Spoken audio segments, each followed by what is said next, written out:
Good morning all of you.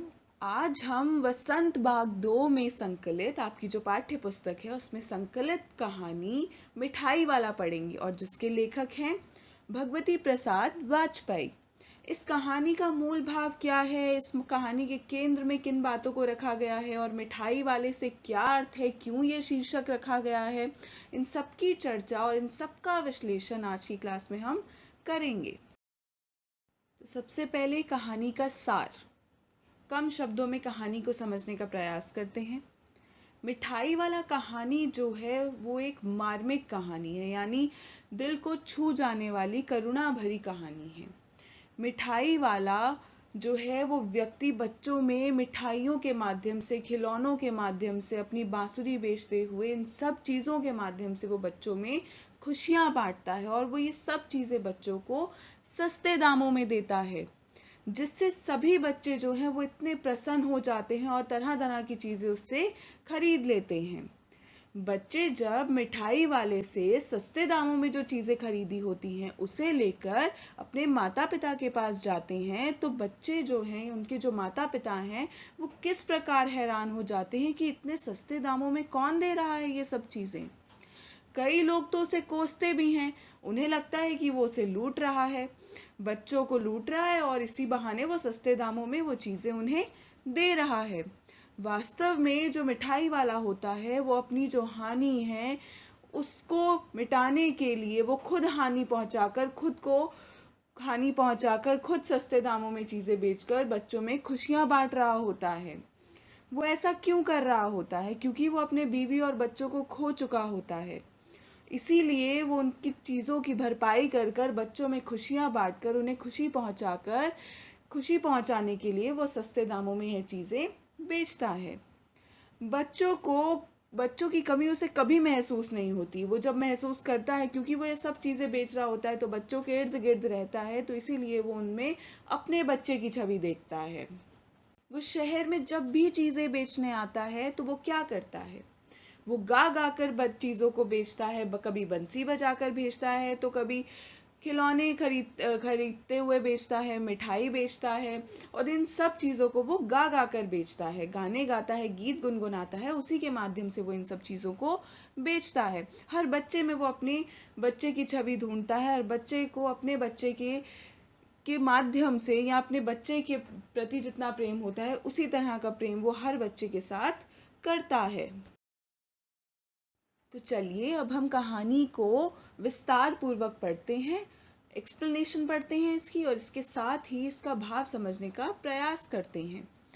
बहुत ही मीठे स्वरों के साथ वह गलियों में घूमता हुआ कहता, बच्चों को बहलाने वाला, खिलौने वाला, खिलौने वाला। इस अधूरे वाक्य को वह ऐसे विचित्र ढंग से कहता और ऐसे मादक और मधुर ढंग से कहता कि जो सुनने वाला होता था व्यक्ति वो अस्थिर हो जाता। एक पल के लिए वो इधर उधर देखने लगता जो भी इस आवाज़ को सुनता था। उनके स्नेह भीषित कंठ से फूटा हुआ गान सुनकर निकट के मकानों में हलचल मच जाती थी। वो इस प्रकार गाता था, वो इस प्रकार इसको गाता था, बच्चों को बहलाने वाला, खिलौने वाला, खिलौने वाला। वो इस तरह कहता था कि वहाँ के जितने भी लोग हैं बाहर निकल आते थे, और अब जो युवतियाँ हैं वहाँ पर अपने बच्चों को गोद में उठाए, जो औरतें हैं, जो स्त्रियाँ हैं, वो आकर छज्जों पर खड़ी हो जाती थी और झांकने लगती थी। गलियों और उनके अंतर्व्यापी छोटे छोटे उद्यानों से खेलते और इठलाते हुए बच्चों का झुंड उसे घेर लिया करता था। तब वह खिलौने वाला वहीं बैठकर खिलौनों की पेटी खोल देता था, यानी सब बच्चे उसकी आवाज़ सुनकर उसके पास एकत्रित हो जाते थे, इकट्ठे हो जाया करते थे, और उस वहीं पर वो अपनी पोटली खोलकर बैठ जाया करता था। बच्चे खिलौने देखकर पुलकित हो उठते थे, बहुत खुश होते थे। वे पैसे लाकर खिलौने का मोल भाव करने लगते थे। वो अपने घरों पर जाते थे और पैसे लाकर खिलौने का मोल भाव करते थे खिलौने वाले से। क्या पूछते थे बच्चे? पूछते, इसका दाम क्या है? वो अपनी तुतलाती हुई आवाज़ में किस प्रकार पूछते हैं? ऑल इचका, यानी बहुत सारी चीज़ें जो पड़ी होती थी, अपनी तुतलाती हुई आवाज़ में बच्चे इस प्रकार पूछा करते थे। खिलौने वाला बच्चों को देखता और उनकी नन्ही नन्ही उंगलियों से पैसे ले लेता और बच्चों को इच्छा अनुसार जिसकी इच्छा थी उसी उसी प्रकार के खिलौने वो दे दिया करता था। खिलौने लेकर फिर बच्चे उछलने कूदने लगते। तब फिर खिलौने वाला उसी प्रकार गाकर कहता, बच्चों को बहलाने वाला खिलौने वाला खिलौने वाला। सागर की हिलोर की भांति उसका यह मादक गान गली भर के मकानों में इस ओर से उस ओर तक जाता, लहराता हुआ पहुंचता और खिलौने वाला आगे बढ़ जाता। यानी इसी प्रकार बच्चों को खिलौने बेचने के बाद वो फिर से ये गाना गाता और इधर उधर गलियों में घूमता फिरता खिलौने बेचता। राय बहादुर के बच्चे भी एक दिन खिलौने लेकर घर आए। वे दो बच्चे थे। कौन थे? चुन्नू और मुन्नू। किसके बच्चे थे? राय बहादुर के। चुन्नू जब खिलौने लेकर आया तो बोला, मेला धोला कैसा चुन चुन है। मुन्नू बोला, और देखो मेला कैसा चुंदल है। इसका अर्थ वो अपने जब खिलौने लाते हैं तो अपनी तुतलाती हुई आवाज़ में आकर किस प्रकार वो एक दूसरे को खिलौने दिखाते हैं, अपने माता पिता को खिलौने दिखाते हैं। दोनों अपने हाथी घोड़े लेकर घर पर में उछलते कूदते हुए जाते हैं। इन बच्चों की जो माँ है उसका नाम है रोहिणी। जो रोहिणी है किसकी माँ? चुन्नू मुन्नू की माँ। कुछ देर तक खड़े खड़े उनका खेल निहारती रहती है कि वो किस प्रकार खेल खेल रहे हैं उन खिलौनों के साथ। अंत में दोनों बच्चों को बुलाकर वह पूछती है, अरे चुन्नू मुन्नू, ये खिलौने तुम्हें किसने दिए और कितने दाम में दिए? तो वो बोलते हैं 2 पैसे में दिए। यानी वो फिर तुतलाती हुई आवाज़ में बोलते हैं केवल 2 पैसे में दिए। रोहिणी सोचने लगती है, कौन? जो उनकी माँ है चुन्नू मुन्नू की, कि ये सस्ते दामों में कैसे मिल गए, इतने सस्ते दामों में इन्हें खिलौने। फिर वो निश्चय कर लेती है कि वो एक बार देखेगी ज़रूर। एक ज़रा सी बार ठहरी रोहिणी अपने काम में लग जाती है और फिर अभी उसे इस पर विचार करने की आवश्यकता भला क्यों पड़ी, वो इतना विचार नहीं करती है। वो एक पल पूछती है कि कितने में मिले, उसके बाद उस बात को वहीं समाप्त करके चली जाती है। अब है दूसरा अध्याय कहानी का। अभी तक थी खिलौने वाले की बात, अब वही खिलौने वाला 6 महीने बाद क्या रूप धर कर आता है। नगर भर में 2-4 दिनों से एक मुरली वाले के आने का समाचार फैल गया। लोग कहने लगे, भाई वाह, मुरली बजाने वाले में वह एक उस्ताद है। मुरली बजाकर गाना सुनाकर वह मुरली बेचता भी है, सो भी 2-2 पैसे में। भला इसमें उसे क्या मिलता होगा? मेहनत भी तो वह आती होगी। तो वो कहता, अब क्या हुआ, अब 6 महीने बाद एक मुरली वाला आता है और सारे इलाके में, सारे शहर में शोर मच जाता है कि एक अच्छा सा मुरली बजाने वाला, मुरली बेचने वाला शहर में घूम रहा है और वो बहुत सस्ते दामों में मुरली बेचता है। इसके बाद एक व्यक्ति ने पूछ लिया, कैसा है वह मुरली वाला? मैंने तो उसे देखा नहीं। उत्तर मिला, उम्र तो उसकी अधिक नहीं होगी, यही 30-32 होगी। यानी 30-32 के करीब होगी। दुबला पतला गोरा युवक है, बीकानेरी रंगी साफा बांधता है। वही तो नहीं जो पहले खिलौने बेचा करता था? क्या वह पहले खिलौने भी बेचा करता था? अब 2 व्यक्तियों में ये बातचीत चल रही है। क्या उन्हें लग रहा है कि ये वही तो नहीं है जो 2 पैसों में चीज़ें बेचा करता था, जो खिलौने बेचता था, अब वो मुरली बेचने लगा है? हाँ, जो आकार प्रकार तुमने बतलाया है उसी प्रकार का वह भी था, तो वही होगा। पर भाई, है वह एक उस्ताद। प्रतिदिन इसी प्रकार उस मुरली वाले की चर्चा होती। रोज उसकी चर्चा हो रही थी उस मुरली वाले की। प्रतिदिन नगर की प्रत्येक गली में, मतलब हर गली में वो जाता और मधुर स्वर में अपनी मुरली की जो आवाज़ है वो पहुंचाता लोगों तक। अब वो क्या कहता? बच्चों को बहलाने वाला मुरली वाला, मुरली वाला। रोहिणी ने भी मुरली वाले का यह स्वर सुना। तुरंत ही उसे खिलौने वाले का स्मरण हो आया, क्योंकि खिलौने वाला भी इसी प्रकार कहता था। उसके बाद क्या होता है, उसके मन ही मन में कहा, खिलौने वाला भी तो इसी तरह गाकर कहा करता था। रोहिणी उठकर अपने पति विजय बाबू के पास जाती है। ज़रा उस मुरली वाले को बुलाओ तो चुन्नू मुन्नू के लिए ले लूँ, क्या पता यह फिर इधर आए ना आए। किसके पास जाती है? विजय बहादुर। कौन है? रोहिणी का पति। उसके बाद वो कहती है कि आगे आए ना आए तो चलो उसे बुलाओ। विजय बाबू एक समाचार पत्र पढ़ रहे थे। उसी तरह उसे लिए हुए वे दरवाजे पर आकर मुरली वाले से बोले, क्यों भाई, किस तरह देते हो मुरली? किसी की टोपी गली में गिर पड़ी, किसी का जूता पार्क में छूट गया और किसी को सौदरी यानी पजामा ही ढीला होकर लटक आई है। इस तरह दौड़ते फांकते का झुंड आ पहुंचा।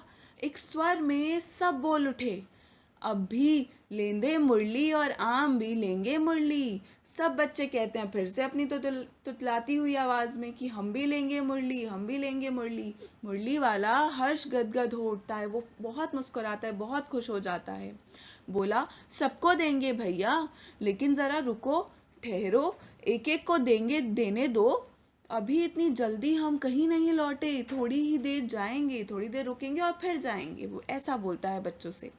बेचने तो आए ही हैं, और है भी इस समय मेरे पास एक दो नहीं, पूरी 57। हाँ बाबूजी, क्या पूछा था आपने, कितने में दी? दी तो वैसे 3-3 पैसे के हिसाब से, पर आपको 2-2 पैसे में ही दे दूंगा। विजय बाबू भीतर और बाहर दोनों रूपों में मुस्कुरा दिए। मन ही मन कहने लगे, कैसा है, देता तो सबको इसी भाव से है, पर मुझ पर उल्टा एहसान लाद रहा है।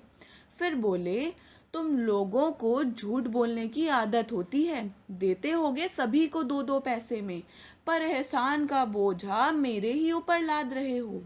मुरली वाला एकदम अप्रतिभ हो उठा। बोला, आपको क्या पता बाबूजी, इनकी असली लागत क्या है? यह तो ग्राहकों का दस्तूर होता है कि दुकानदार चाहे हानि उठाकर चीज को क्यों ना बेचे, पर ग्राहक यही समझते हैं कि दुकानदार मुझे लूट रहा है। आप भला काहे को विश्वास करेंगे?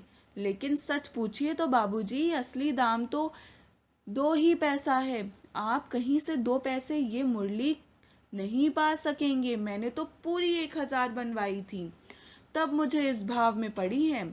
विजय बाबू बोले, अच्छा, मुझे ज्यादा वक्त नहीं, जल्दी से दो, उठो, निकाल दो। फिर वह कहते हैं, 2 मुरलियां लेकर विजय बाबू फिर मकान के भीतर पहुंच जाते हैं। वो मकान के अंदर चले जाते हैं। मुरली वाला देर तक बच्चों के झुंड में मुरलियां बेचता रहा। उसके पास कई रंग की मुरलियां थी। बच्चे जो रंग पसंद करते, मुरली वाला वही रंग बच्चों को दे देता। यह बड़ी अच्छी मुरली है, तुम यही ले लो बाबू, राजा बाबू, तुम्हारे लायक तो बस यही है। हाँ भैया, तुम तुझको वही देंगे, ये लो, तुझको वैसी ना चाहिए। तो अब क्या डिस्कशन होता है? विजय बाबू और मुरली जो वाला है, उन दोनों में बातचीत होती है। विजय बाबू उसे कहते हैं कि तुम मुझ पे एहसान लाद रहे हो, मुझे 2 रुपए में, 2 पैसे में मुरली देकर। तो वो कहता है कि आपको तो हमेशा ऐसा ही लगेगा, क्योंकि जो बेचने वाला होता है और जो खरीदने वाला ग्राहक होता है, उसे हमेशा लगता है कि दुकानदार उसे महंगी चीज ही दे रहा है, और वो इसी तरह बहुत सी मुरलियां बनवा कर लाता है और बच्चों में बांट देता है। ये रंग की, अच्छा वही लो, ये लाए हो, अच्छा ये लो, तुम्हारे लिए मैंने पहले ही से यह निकाल रखी थी। इस तरह बच्चों को बहलाकर मुरली वाला बहुत सारी मुरलियां बांटता है और फिर इसी प्रकार वो वहां से चला जाता है। तो वो कहता है, और कि सभी को आश्चर्य होता है कि इतने सस्ते में उसे मुरली मिली। आज अपने मकान में बैठी हुई रोहिणी मुरली वाले की सारी बातें सुनती रही। आज भी उसने अनुभव किया कि बच्चों के साथ इतने प्यार से बातें करने वाला फेरी वाला पहले कभी नहीं आया। फिर वह सौदा भी तो कैसा सस्ता बेचता है। भला आदमी जान पड़ता है, समय की बात है जो बेचारा इस तरह मारा मारा फिरता है। पेट जो ना कराए सो थोड़ा। इसी समय मुरली वाले का क्षीण स्वर दूसरी निकट की गली से सुनाई पड़ता है, बच्चों को बहलाने वाला मुरली वाला, मुरली वाला। उसके बाद क्या होता है? रोहिणी इसी आवाज को सुनकर मन ही मन कहने लगी, और स्वर और मीठा होता है। और बहुत दिनों तक रोहिणी को मुरली वाले का जो मीठा स्वर है, बच्चों के प्रति दिन जो हंसता खिलखिलाता हुआ चेहरा उसे दिखता है, और रोहिणी सोचती है कि शायद इसको पेट की वजह से, यानी इसको अपना पेट भरने के लिए इतने सस्ते दामों में ये सारी चीज़ें बेचनी पड़ती हैं। वो मुरली वाले के बारे में विचार करती है। फिर कुछ समय बाद, यानी 8 मास बाद फिर वो आता है। अब कुछ समय बाद, 8 महीने बाद वो फिर आता है। अब वो क्या रूप लेकर आता है? सर्दी के दिन थे। रोहिणी स्नान करके मकान की छत पर चढ़कर आनानुबलिंग केश राशि सुखा रही थी, यानी अपने केश सुखा रही थी, अपने बाल सुखाती। और इस समय नीचे की गली में सुनाई पड़ा, बच्चों को बहलाने वाला, मिठाई वाला, मिठाई वाला। मिठाई वाले का स्वर उसके लिए परिचित था। झट से पहचान गई रोहिणी कि नीचे उतर आई। उस समय उसके प्रति जो पति हैं वो मकान में नहीं थे। हाँ, उनकी वृद्धा दादी थी उस वक्त घर में, यानी पति नहीं थे, विजय बाबू नहीं थे। रोहिणी उनके निकट आकर बोली, दादी चुन्नू मुन्नू के लिए मिठाई लेनी है, ज़रा कमरे में चलकर ठहरो। मैं उधर कैसे जाऊं, कोई आता ना हो, ज़रा हटकर मैं भी चिक की ओट में बैठी रहूंगी। दादी उठकर कमरे में आकर बोली, ए मिठाई वाले इधर आना। मिठाई वाला निकट आ गया। बोला, कितनी मिठाई दूँ माँ? ये नए तरह की मिठाई है, रंग बिरंगी, कुछ कुछ खट्टी कुछ कुछ मीठी, जायकेदार, बड़ी देर तक मुंह में टिकती है, जल्दी नहीं घुलती। बच्चे बड़े चाव से चूसते हैं मिठाई को, और इन सभी गुणों को बताकर कि इससे तो खांसी भी नहीं होती, वो भी दूर हो जाती है, इस तरह की बातें मिठाई वाला करता है। दादी बोलती है कि 16 तो बहुत कम होती है, भला 25 तो देते मिठाइयाँ। तो मिठाई वाला, नहीं दादी, अधिक नहीं दे सकता, इतना भी देता हूँ, यह अब मैं तुम्हारे क्या खैर अधिक ना दे सकूंगा। वो मिठाई वाला कहता है कि मैं इतनी ही दे सकता हूँ, अब तुम कहो कि सारी मिठाई दे दूँ, ऐसा थोड़ी हो सकता है। रोहिणी दादी के पास ही थी। बोली, दादी फिर भी काफ़ी सस्ता दे रहा है, तो ले लीजिए, यह पैसे रहे तो वो पैसे दे देती है। मिठाई वाला मिठाइयाँ गिनने लगा। 2-4 की दे दे। अच्छा, 25 नहीं सही 20 ही दो। अरे हाँ, मैं बूढ़ी हुई, मोल भाव अब मुझे ज़्यादा करना नहीं आता। कहते हुए दादी के पोपले मुंह में ज़रा सी मुस्कुराहट फूट निकली। रोहिणी ने दादी से कहा, दादी इससे पूछो तुम इस शहर में और कभी आए थे, पहली बार आए हो, या फिर यहाँ के निवासी तो तुम हो नहीं। तो अब रोहिणी क्या कहती है दादी से पूछने को? वो कहती है कि इससे पूछो ये पहले भी कभी इस शहर में आया है, पहले तो कभी यहाँ का निवासी तो लगता नहीं है, यहाँ का रहने वाला तो वो लगता नहीं है। दादी ने इस कथन को दोहराते हुए मिठाई वाले से पूछा, पहली बार नहीं? तो मिठाई वाला जब वो पूछ लेता है तो मिठाई वाला कहता है कि पहली बार नहीं और कई बार आ चुका हूँ। रोहिणी चिक की आड़ से बोली, पहले यही मिठाई बेचते हुए आए थे ना, और कोई चीज़ लेकर? मिठाई वाला हर्ष, संशय यानी खुशी के साथ और थोड़ा कंफ्यूज होते हुए संशय के साथ अजीब से भावों में डूबकर बोला, इससे पहले मुरली लेकर आया था और उससे पहले खिलौने लेकर आया था। रोहिणी का अनुमान ठीक निकला।